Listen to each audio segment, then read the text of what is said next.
Hi, I'm Maria Janet, your mentor for today.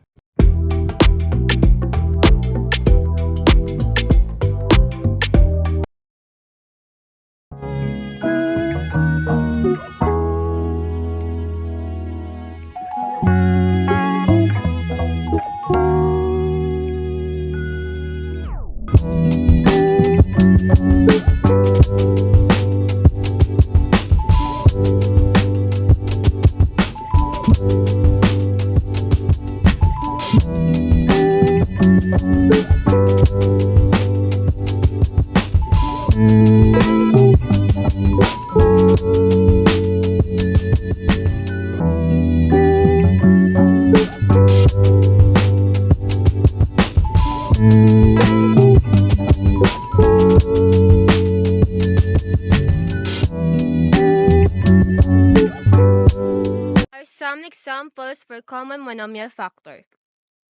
So we have letter A. The given is 8x squared plus 16x. So we will get the greatest monomial factor of the equation, which is of the polynomial, which is 8x. So we should divide the polynomial by 8x. So we will have 8x squared divided by 8x. We will have x. 16x divided by 8x. We will have 2. So our factored form is 8x times x plus 2. So let's move to letter B.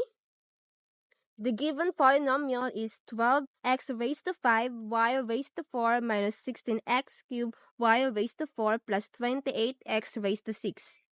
So the given polynomial has the greatest polynomial factor of 4x cubed. So we should divide the given expression by the greatest monomial factor to get the other factor. So let's proceed. 12x raised to 5 y raised to 4 divided by 4x cubed, we will have 3x squared y raised to 4. And for the next term, negative 16x cubed y raised to 4 divided by 4x cubed, we will have negative 4y raised to 4. And for the last term, we have 28x raised to 6. We will divide it again to 4x cubed. We will have 7x cubed.